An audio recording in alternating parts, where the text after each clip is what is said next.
Welcome, ladies and gentlemen. I am the Crypto Crow. Make sure you check out murderofcrows.io, and if you're so inclined, mint a few NFTs for fun. Boy, I'm really struggling today. I've got some interesting news based off of a pro trader who apparently has done pretty well in the trading world for years, and he's an interesting dude. And I've watched a lot of his lectures. I've watched a lot of his speeches on YouTube and all over the place, and I've been siding with him for quite some time, and I still believe that there could be elements to this that comes to fruition in the crypto space. Just because we're where we're at doesn't necessarily mean we can't drop right back down, even if it's for a quick new low. But I'll see what you guys have to say. Pro Trader says Bitcoin to dive to 13,000 before major rally as financial crisis 2.0 unfolds. Bitcoin, despite gaining slightly more than 70% so far this year, presently trading at roughly 28.4, is predicted to fall below 13,000 before another rally. Now, before I go deeper, keep in mind, I did this video recently where I've explained how inflation has very much affected the price and the value of the US dollar. And while he is like I was for quite some time waiting for that new low under 15,500, if you account for the near 20% inflation over the last 3 years of the US dollar, that would take us to around 12,000 or so, between 12,000, 12,500, give or take, depending on how much of the inflation you calculate into things. And so I think a lot of this is Gareth Soloway, which I'm sure a lot of you guys by now have seen. I like him, and I actually like his work, and I like his sentiment, and I believe in some of what he puts out there. But I also think that the counter to that narrative is likely that because of inflation, we did see that bottom already. But his latest forecast comes from chief market strategist of InTheMoneyStocks.com, Gareth Soloway, who believes that in spite of the flagship digital assets' current push towards 30,000, it will plummet to levels not seen since November of 2020.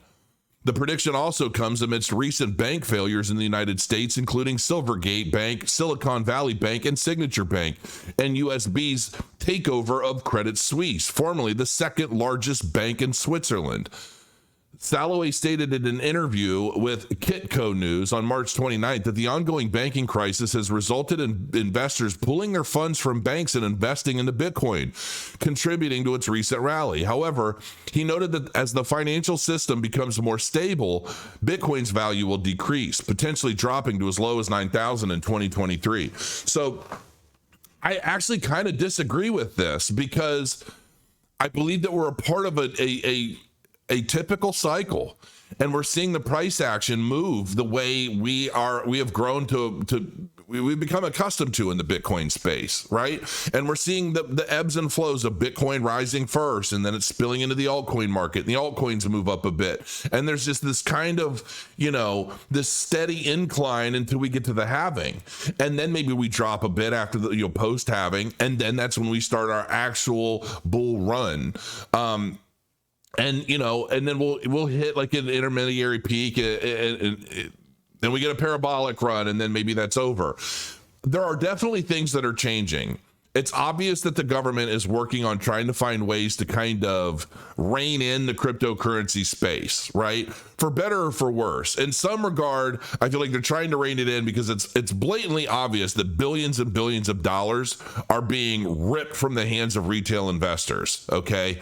And I know that a lot of people who haven't been ripped by this application or this DeFi app, or you haven't been rug pulled, or you weren't a part of FTX or whatever, and you're still kind of looking at everything from the outside in, and you're doing well. The majority of people aren't necessarily doing well on a grand scale. I mean, somebody generally always either gets hacked, gets rug pulled, something happens where they have a very bad experience in crypto, and it's generally at the helm of somebody who's up to no good. Okay. And so that is what the SEC is ultimately for. And while some of the SEC regulations I do believe are fairly draconian, and the way that they're ultimately going about basically saying, well, we're going to keep things as vague as possible so that we have all the control and we have all the power. And if you drop the ball or you do something, if we don't like it, we want to make sure that we can go after you. We don't want to lay out everything in black and white, because if we do, you'll just figure out ways to navigate those and take our power to bust your ass away if you did something that screws people over. And like, I get that, but it's still not right. I mean, really, it's just still not right, because there are a lot of people out in the crypto space that want to do well. They try to do well. They really work hard to try and make sure that everyone is taken care of, and that you know, they're trying to help people, and they're trying to generate wealth, and they're trying to generate opportunities for people. And they can't do an effective job because they never know right from left. You know, and I see so many companies in the crypto space that, you know, they're dotting every I and crossing every T, but they're also not doing things that they would ultimately do that could potentially benefit everyone in a really big way, because they're afraid that, well, this may appear to be this, or this may make us look like a security, or this may draw the attention of this group or that group, and then they'll come after us regardless of guilt or error or whatever, and cost us so much money that now we're having to spend all our time defending ourselves and our ideas and what we're trying to do, and instead of putting all that time and work hours and money into the development of what we're building for everyone. And so there's this catch-22 thing. And I think a lot of it ultimately really just kind of depends on the education of the public. Bitcoin previously decreased in tandem with the stock market. Salloway correctly predicted the Bitcoin bottom in 2021, and his 2 decades of professional trading experience have made him a respected voice in the industry. Well, that's cool, but if he predicted the bottom in 2021, why would we be going to 13 grand? Like that obviously wouldn't have been the bottom if he's expecting us to go down to like 13,000. I've seen him say as low as 9,000. He further stated that historically Bitcoin's value has decreased in tandem with the stock market during times of economic downturn. That is true. However, when banks so take me, I'm a perfect example of this. Even though I believe that the majority of what's going on in these banks are the SEC and regulatory bodies going after crypto-friendly banks because they want to draw a line in the sand and say, if you support the competition for the cartels and those that are in power and have been forever, if you want to support that, we're going to make things really difficult on you, or get rid of you, shut you down, or make it so that you have to basically, you need us to bail you out, at which point we take over and then we dictate what happens at your bank. And that situation has created this sentiment of well, these banks went under, maybe my bank will too. And people are pulling money out, right? And that's what creates these bank runs. But some people like me just get into Bitcoin, or we get into Cardano, we get into assets that we believe are going to do well. And even if, you know, the banks were to fall tomorrow, we still have a means of transacting value, even if it's just Bitcoin. And while some people say, well, you carry cash. Okay, well, if the banking infrastructure were to completely fall tomorrow, what good is cash ultimately going to do for you?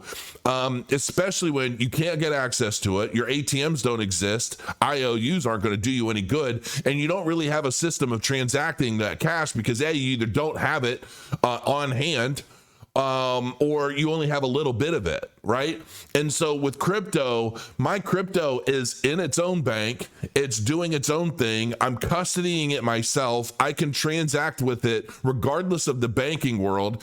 And I can basically transfer that value from point A to point B in an instant and not worry about somebody at a bank fat fingering something or doing something wrong. I don't have to worry about that.